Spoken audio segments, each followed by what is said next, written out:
Eto na sila, ang nag-iisang masugid na tagahanga ni Nicole Yala. Chris Chuper! Kasama ang nag-iisang die-hard fan ni Chris Chuper, Nicole Yala! Mula sa Mahiwagang Burnay, ang kwento.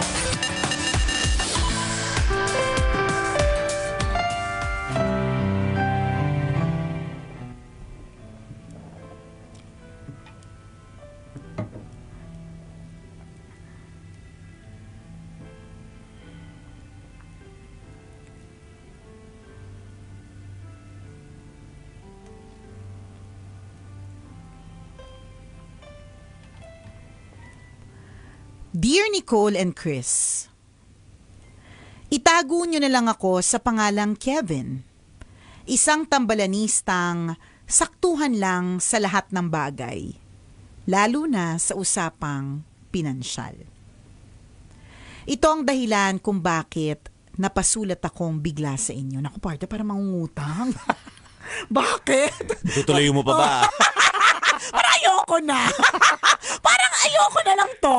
Na-anticipate ko na yung dadramahan ka muna. Ganyan, di ba? O, eto na. Wala. Judgmental ka. Hindi naman, based on experience lang kasi talaga. Natuto na. Oo, ganun. Wala kasi kung mahinga ng payo. Payo lang pala. Payo. Okay. Buti malinaw. Safe tayo, partner. Wala kasi kung mahinga ng payo sa problema ko ngayon. Bilang araw-araw naman kayong nagpapayo sa mga tambalanista, sigurado akong may matino kayong maipapayo sa akin. Tungkol sa pera, di ko sure. Kung kami, sure, di na namin magawa yung sarili namin pagpapayaman. Sa true. Paano pa ikaw? Anyway, ganito kasi tambalan. Meron po akong maganda, matalino at mabait na nobya na itago natin sa pangalang Heather. Ay, taray, pangalan pa lang alam mong mayaman na. Oo. Sino nagpapangalan ng Heather, di ba? Sinong kaibigan mo ang hampas lupa ang ipinangalan ng anak niyang Heather? Wale, di ba? Alam mo talagang the aircon kapag ang pangalan ay Heather. Kakaiba, no? Oo, Heather. Anyways, meron akong maganda, matalino at mabait na nobya na itago natin sa pangalang Heather. Perfect na siya, kaya lang sobrang yaman ng pamilya. Tuwing kasama ko sila, sinasampal ako ng kahirapan at ramdam na ramdam ko ang pagiging hampas lupa ko. Pag pumupunta ako sa kanila, mas marami pa yung kasambahay nila kaysa sa kanila. Ang laki-laki ng bahay at ang ganda-ganda. Hindi ko tuloy madala sa amin si Heather. Ilang taon na kami pero hindi pa din siya nakakarating sa bahay. Ang layo kasi ng itsura ng bahay nila sa bahay namin. Kung kumain sila, mas marami yung ulam kaysa sa kanin. Ay, sana all. Yan talaga basihan ng kayamanan. Minsan nga, kumain kami sa labas, yung bill nila, katumbas na ng 2 buwang grocery namin. Kapag nag-grocery, parang magkaka-lockdown sa dami ng binibili. Samantalang ako, sa sari-sari store lang bumibili ng toothpaste na nakasachet. Nakasama na din nila ako mag-shopping at nagulantang ako. Hindi ko katulad na nag-iisip na napakaraming beses bago bumili ng kahit ano. Hindi sila tumitingin sa presyo. Sabi nila ang mayaman ay para sa mayaman. Kaya naman hindi ko alam kung bakit naging kami. Tambalan, aaminin ko na nai-insecure talaga ako to the maximum level. Itutuloy ko pa ba? Salamat sa inyong payo. Ang inyong tambalanista, Kevin.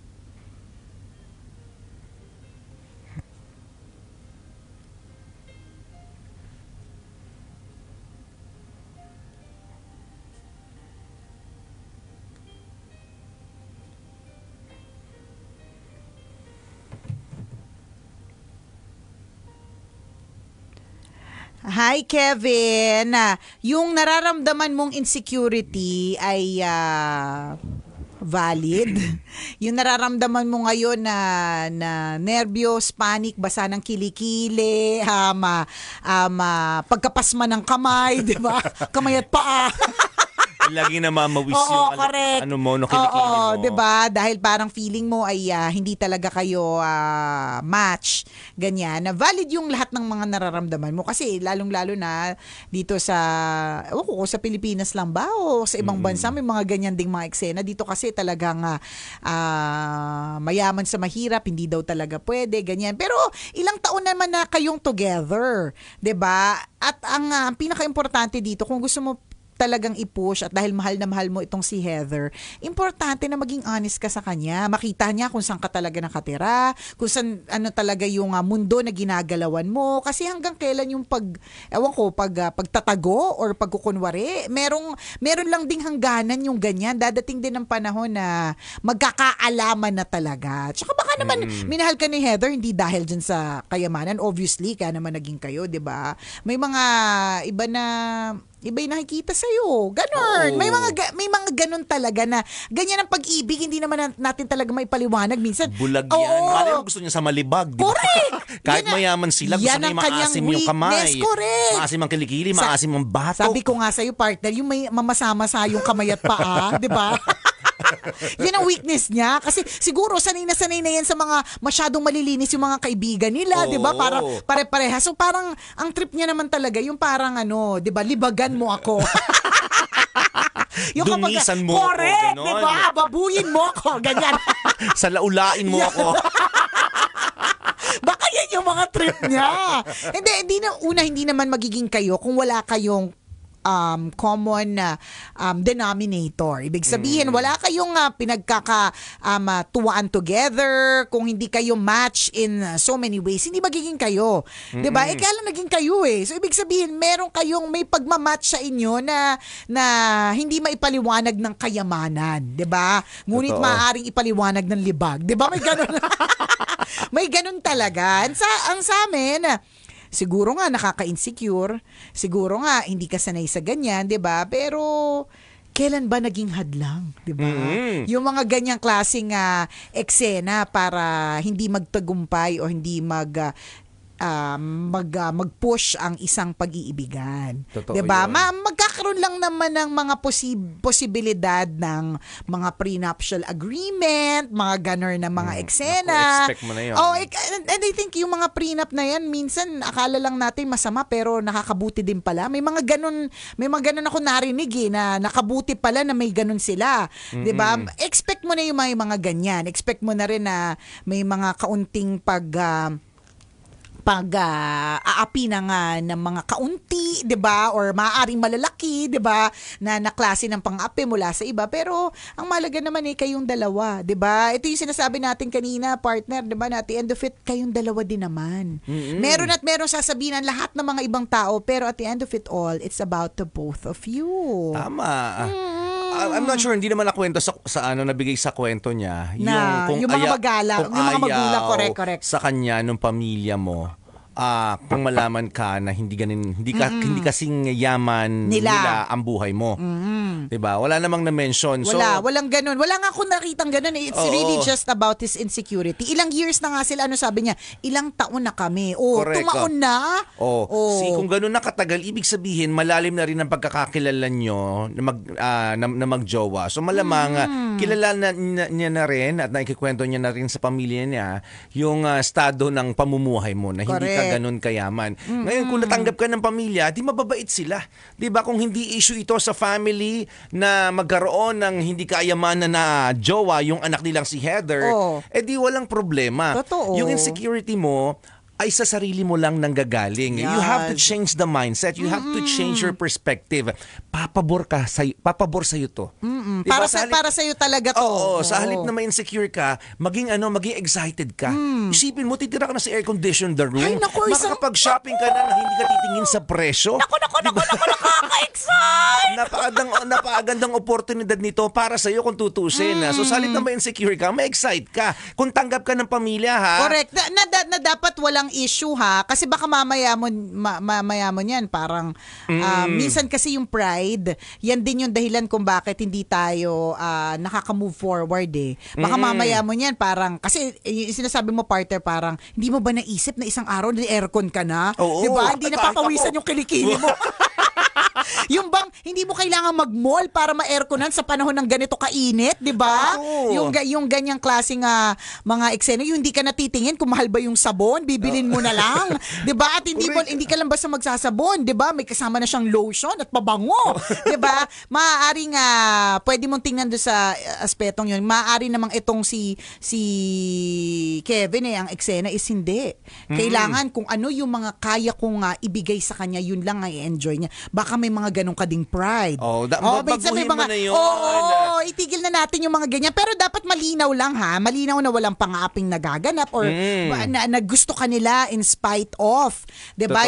Yung kaibahan ng pagdating sa sa estado ng pamumuhay. Kasi aminin natin totoo, may family na very protective sa wealth nila. Kasi pinaghirapan yun ng buong angkan. Correct. And yun, realidad yun ng buhay. Yes, totoo. Ngayon, kung wala namang issue doon, di ba, walang problema doon sa pamilya ni Heather. Ay, naku. Dapat wala ka din problema. Ibig sabihin, partner, kung yung pamilya ni Heather walang problema sa ganun, mga pakawala sa pera, dapat ipa-friendly na rin natin sila.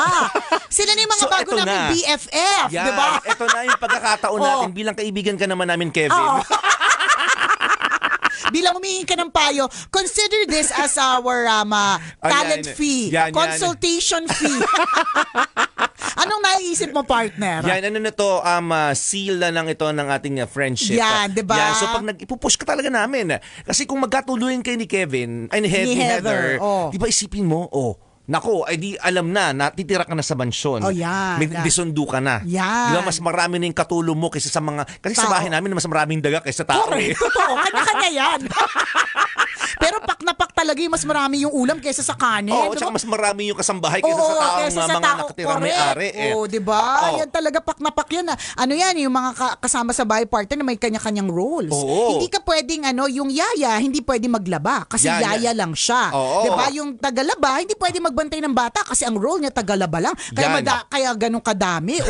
Pak na pak, isang araw nasa ganyan ka na. Di ba? Siyempre, wag mo kaming kalilimutan na minsan sa buhay mo, pinag-usapan sa tambalan, yung love story nyo ni Heather. Correct, na ipinaglaban ninyo kasi pinayo ng tambalan, push mo yan. So, ang kagandahan ng buhay mo, ang magiging future, ang kagandahan ng future mo, nakasalalay pala, tama, partner. Sa ating pagpupush dito kay Kevin, push mo na yan, Kevin.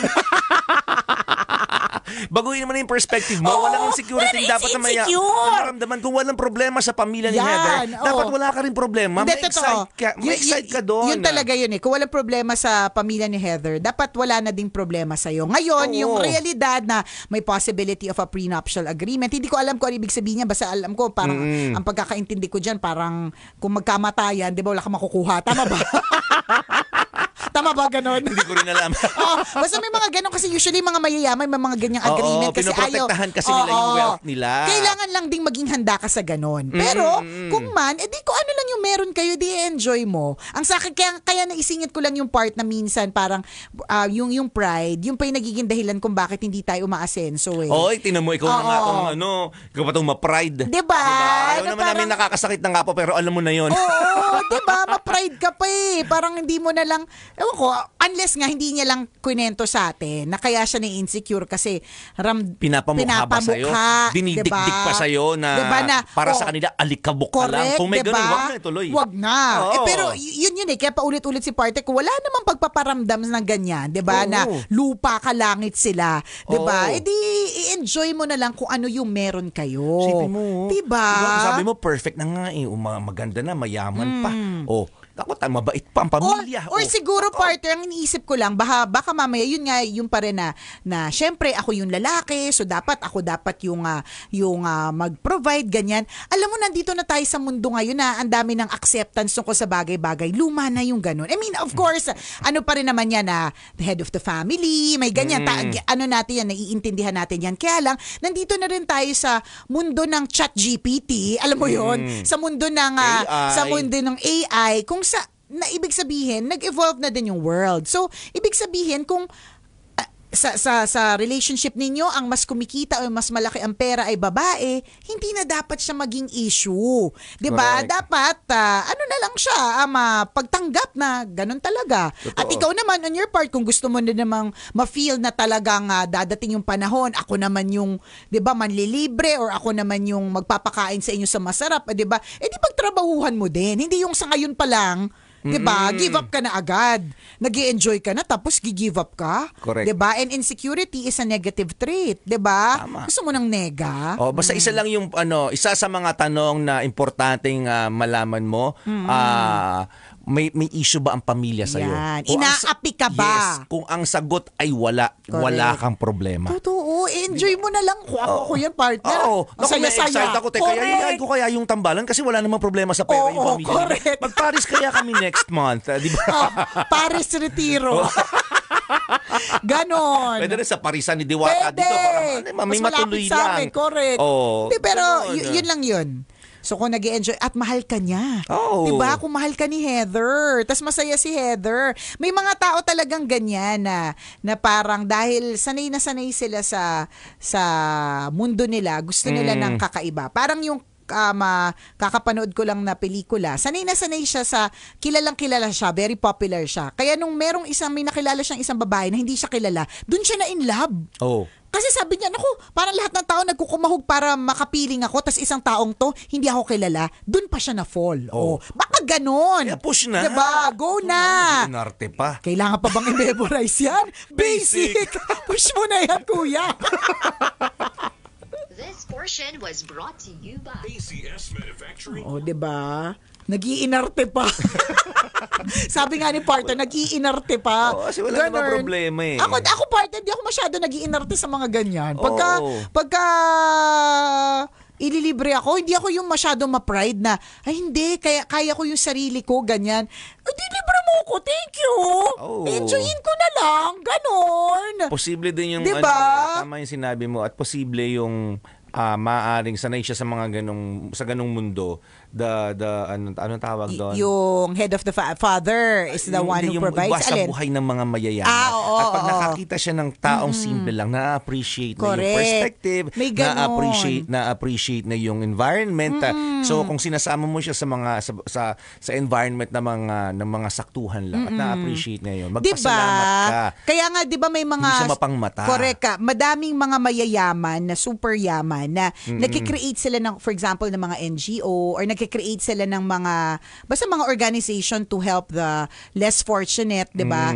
Kasi yung mundo na yon ay isang mundo na maaring kakaiba na gusto nilang pagtuunan ng pansin. 'Di ba? Parang gano'n. Yung anyways, yung sinasabi kong pelikula, yung The Idea of You. So, ang eksena dito, partner, bukod sa May-December love affair talaga ang parang highlight. It's yung bakit na in love itong batang lalaking ito na sobrang popular na boy band member sa isang nanay. Dahil yung nanay, sobrang okay, hindi kita kilala. 'Di ba? Hindi ako para magkukumahog ako dahil kilala ka at lahat ng babae naglalaway para sa iyo.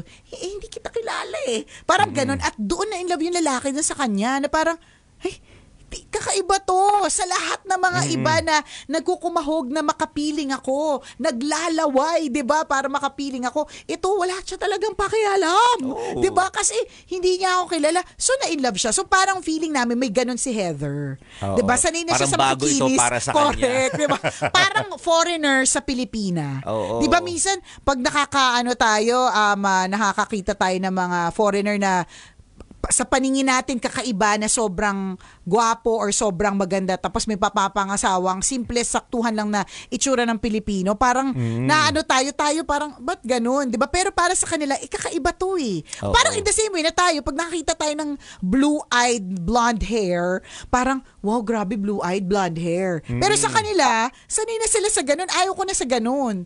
Gusto ko ng mga 'di ba? Yung mga kalatang ilong, ganyan, yan yung mga trip ko. So ganyan, baka may ganun lang si Heather. So dapat ganun ka din. Kung tayo, sanay tayo may hirap, nakatagpo tayo ng mga mayayaman, tapos tinanggap tayo ng maluwag sa kanila. Correct. 'Di ba? That's something new for us. That's something amazing, 'di ba? Sa paningin natin, wow, tinanggap nila ako kahit mahirap lang ako.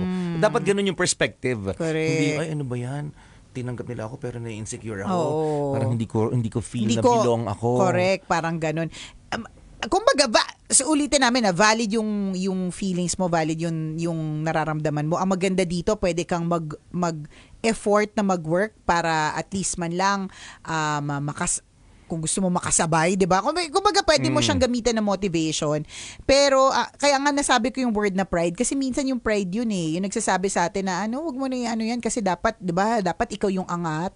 'Di ba? May ganun akong feeling dito kay Kevin na kaya ka na insecure kasi may feeling ka na dapat, syempre ako yung lalaki, dapat ako yung angat, ako dapat yung magdala. Sa sitwasyon ninyo, hindi, ano magagawa natin kung anak mayaman si ate mo, girl? Oh. Diba? Una, hindi niya kasalanan yun. So, hindi na siya mamahalin, kahit mahal niya. Diba? Dahil anak mayaman siya. Correct. Ganun. Mali. Di ba mali yung perspective? Kawawa din si ate girl. Correct. Or for all you know, baka naman, yung mga anak mayaman, hindi din siya trip. Di ba may mga ganon na parang yung mga kapwa niya na parehas ng level, hindi din siya trip? So, ngayon, kaya ka mahal na mahal kasi ikaw yung nagka-trip sa kanya. Di ba yung mga ganon? Oh. Alam mo, walang problema. Wala. Go na yan. Basta pag gumanda yung buhay mo. Alam na this. Wag mo kaming kalilimutan. Yun pag lang yun. yumaman ka na, di ba? Share the blessings. Yan, ganyan. Di ba? Hindi ba may mga ganyan ka na eksena, partner? That time, may mga ganon ka bang eksena na nakaramdam ako ng insecurity. Hindi ako nag-push through kasi ramdam ko namang hindi ako hindi belong. Bukod sa hindi ako belong, hindi ako You don't like that person hindi too. ako wanted. Na parang na-curious lang siguro, DJ, yung movie niya. Ganon. Getting to know, pero ramdam kong hindi ako, hindi I'm unwanted. Ganon. Kasi gusto ni partner lagi, alam mo yung parang laging, parang drugista levels, laging wanted siya. May ganon siyang feeling. So walang purpose. Parang walang dahilan para i-push. Or you didn't like her enough. Pwede din. Pwede din, 'di ba? Kasi kung if you liked her enough, parang yung mga pwedeng unwanted na feeling, pwedeng i-try i-disregard or ilalaban pa rin 'di ba? Ilalaban ko pa 'to. Kasi at the end of it all, kaming dalawa lang naman din parang gano'n. Nangyari din naman hindi ko na inilaban kasi mayaman din yung kalabang ko. Mayaman yung kalaban mo. Wala kang laban. Panggas pa lang, patalo na ako Yung pa lang partner, aircon pala ng sasakyan mo Yung kantuhan pa lang nila na parang, yung ex ko huli kaming nag-date saan? Napunta kami ng Canada. Mga ganon. Parang pagpunta nga lang ng Quezon Province, mamumroblema ako. Diba? So wala na laban. I concede. I deceive. Mga ganon. So, meron kanya-kanyang sitwasyon So, kahit na Kevin, humihingi ka ng advice sa amin, at the end of it all, ikaw din makakasagot nung tanong Kasi, what we only have are partial details, 'di ba? Maliliit na mga detalye lang ang meron kami. Ikaw talaga yung nakakita ng whole picture. May kaya ka ba ganyan? Kasi may feeling of being unwanted, mga ganon. Ikaw, partner, yung... Kung walang ganon, hindi yung feeling na unwanted, partner, saan ang galing? Doon ba sa sa pamilya, mga ganon? Hindi Doon sa alin? Nadidistract ako sa kulot mo, buhok. Ay, kulot ba? Nadidistract ako sa pabangs mo today. Sa pabangs mo today. Naiwan ko yung planche. Sa probinsya. Ayan. Ganern. Yung feeling, hindi yung feeling na unwanted. Saan ang galing? Hindi ba sa mararamdaman mo naman? Mararamdaman mo yun na when you go to their place, for example. Parang dead ka hindi ka pinapansin. Parang wala ka lang. Okay, wag na, alis na tayo. May ganun di ba? Yung parang maramdam mo na out of place. Kalimba, sa tropa. Mga ganun. Tapos, iba yung bukang bibig nila. Sige lang, kwentuhan lang kayo diyan tapos parang gano'n. Mag-ayos lang ako ng buhok. Tsaka parang wala ka lang. Parang wala. Gets. Nandun ka pero parang wala ka doon. So, walang purpose na magstay ka sa ganun. Yun. So, unless yun yung strategy nila to prove yourself, parang gano'n. Sige, tingnan natin kung ano ibubugan. Kaya nga may factor din doon na do you even like that person enough na parang aabot ka dun sa I will try to prove myself, 'di ba? Ganun. So, again, babalik tayo dito kay Kevin. Ikaw lang din makakasagot ng lahat ng 'yan. Yes, ikaw nakakaalam na nangyayari sa loob. Correct. Kami, ano lang naman, nakimarites lang kami ng ever so slight sa sa eksena ng buhay mo. Basta yun lang yun. Isa sa mga tanong kung walang problema sa babae, di ba? Walang dahilan para hindi mo ituloy. Tama.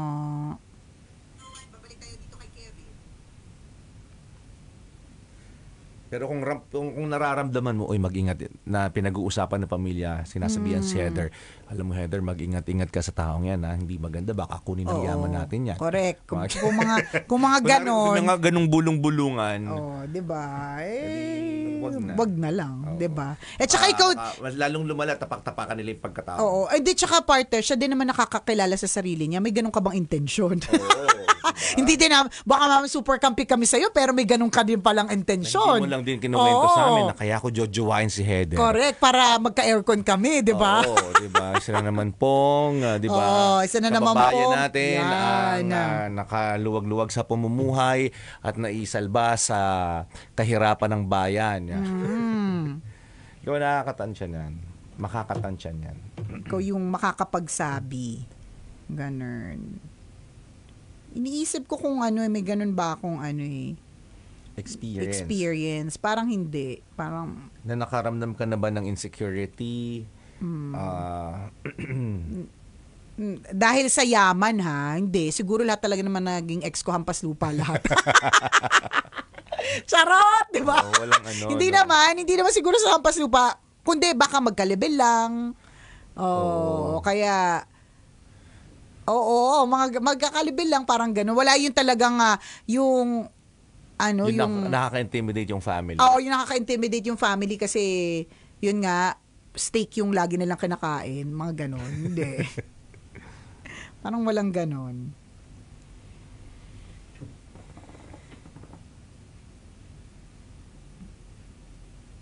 Yan. Nai-insecure si Kevin kasi yung breakfast nila Heather may selection ng dishes sa buffet table tas may apoy sa ilalim para ma-maintain ang init ng ulam. Diba? Si Father JJ says, true love will always find a way towards happiness and fulfillment. Go na. Sabi ni Rogelio Pagdangan ng Clara Jr., as lalaki ang provider ng family sa Philippine society, baka yun yung part na worry ni Kevin. Pero be practical, Kevin. Nagbabago na ang gender stereotyping. As long as you are a good boyfriend, that's enough. Totoo, nasa mundo na tayo ng AI. Wala na yung mga ano ba yan? Lalaki lang yung kung sino pa yung lalaki, siya yung walang may ambag. Hindi na ganun. At saka hindi naman kasi laging ganun. 'Di ba? May mga pagkakataon talaga na yung babae yung nagwo-work. May mga pagkakataon na in the case of Kevin, yung babae yung mayaman, 'di ba? Huwag mong isipin na ikaw yung palalamunin. Minsan may ganun Kaya naapektuhan siguro yung ego mo, yung thinking na, baka lumabas akong palamunin. Siyempre, kung ganyan ka mag-isip. Talaga, mararamdaman mo yan. Pero kung ang intention mo naman ay hindi ko palalabasin na baka akong palamunin, then gagawa ka ng paraan. Ngayon, kung wala kang resources, sila may resources, may makinarya na sila, gagamitin mo na lang. 'Di ba? Para mag-boom kayong mag-asawa. Correct. 'Di ba? Ganun naman 'yun. Nasa kanya na yung makinarya, dami niyang resources. 'di ba? So, mas matutulungan mo pa sila. Oo, kumbaga meron ka nang may upper hand ka na. Si Jeremy Bueno says, I agree. If wala namang naririnig sa family ni girlfriend, wala dapat problema. Probably pride and insecurities yung umiiral. If ganon, then prove yourself sa family. Huwag kang papatinag kasi baka yung worries, hindi naman pala totoo. Most of the time, yung nasa mind natin na nagkukos ng worries, hindi naman pala totoo. Totoo yan. Laban lang if love mo talaga yung girl and kung mahal ka talaga ng girl. Totoo, minsan ang dami nating iniisip na siguro ganito yung thinking nila sa akin. Pero wala naman pala talaga. Ganun.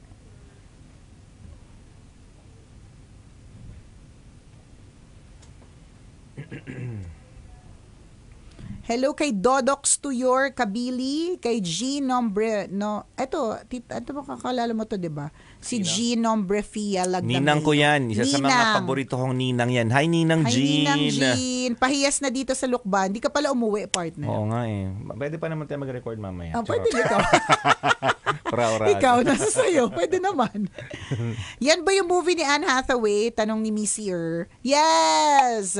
Miss Ear Santiago Yaz. Ito yun. idea of you. Sabi ni Ana Ishikawa, "Hi Miss Nicole and Sir Chris. Minsan mapapaisip ka, bakit sa mundo ng mga mayayamang lalaki, pwede sila mag-asawa ng mga mahihirap na babae? Parang Cinderella story. Maganda siyang pakinggan, pero pag yung lalaki ang mahirap at mayaman ng girl, parang di lagi maganda ang isip ng mga tao." Talaga ba? Anyways, for Kevin, magsikap ka. Do your best and maging mabuti kang lalaki at boyfie kay Ateng. Malay mo, happy ending kayo. Yarn. Ganun yun.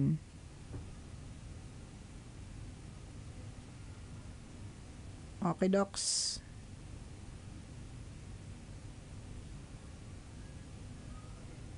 May shoutout ka pa ba dyan, partner? Walay na. Tara Wala na. Tara na. Itigil na natin to. Salamat sa pagtutok, mga kabisyo. Thank you. Ingat po kayo. Bye-bye.